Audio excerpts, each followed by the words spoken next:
Mozart of JeepersMedia on YouTube, and I'll bet you never knew that I was a graffiti artist or a street artist. And you're going to see some of the artwork that I've done for the past 30 years. And my street art just doesn't decorate streets, it decorates things like this vase.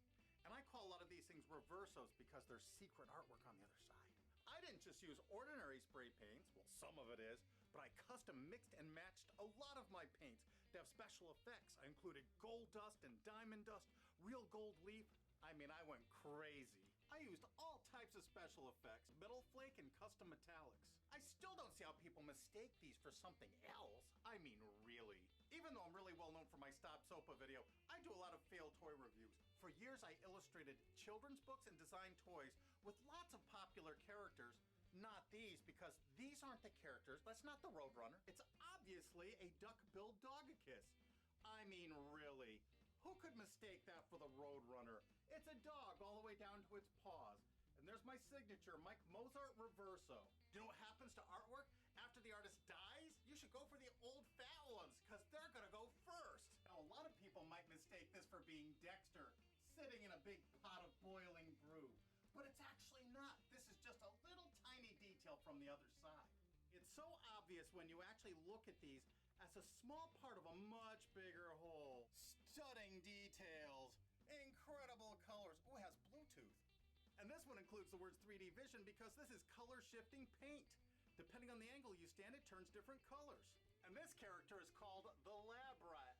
And of course it's a genuine Mozart Reverso. I mean, really larger character. Look how big I am. I don't do anything little.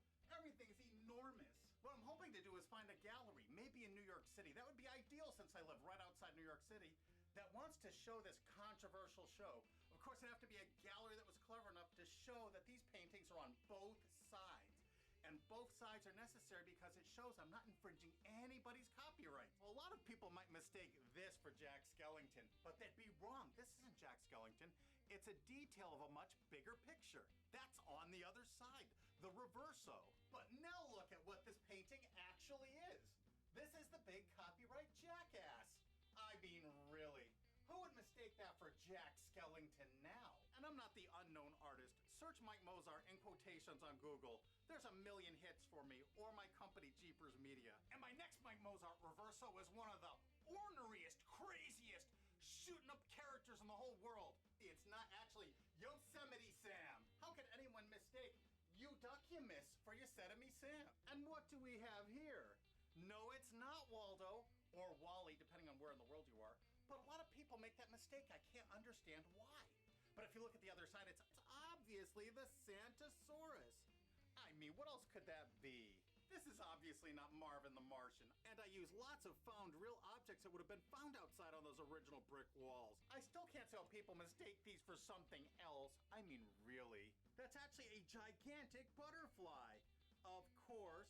How could anybody get that wrong? We need to save fair use because this is commentary on the big media companies and how they're trying to silence you. So copyrights now are the beast.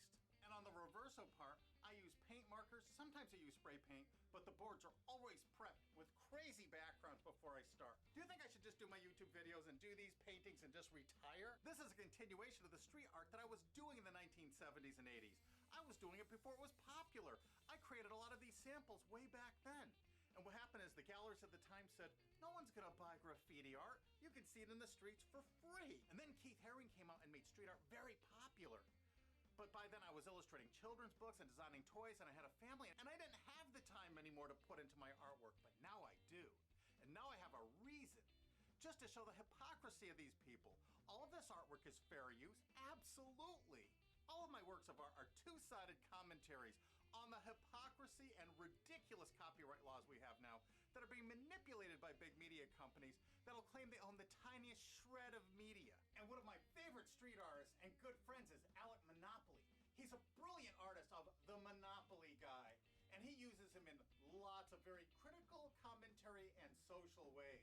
He made this shirt for me when I was visiting him at Alki David Studios. And of course, Alex signed it everywhere, as he normally would, and the cuffs. Hey, this is not Eric Cartman. I mean, a lot of people would mistake that for Eric Cartman, but it is definitely not, especially when you see the other side. Just one small piece of a much larger picture, the pterodactyl, a another Mike Mozart reverso.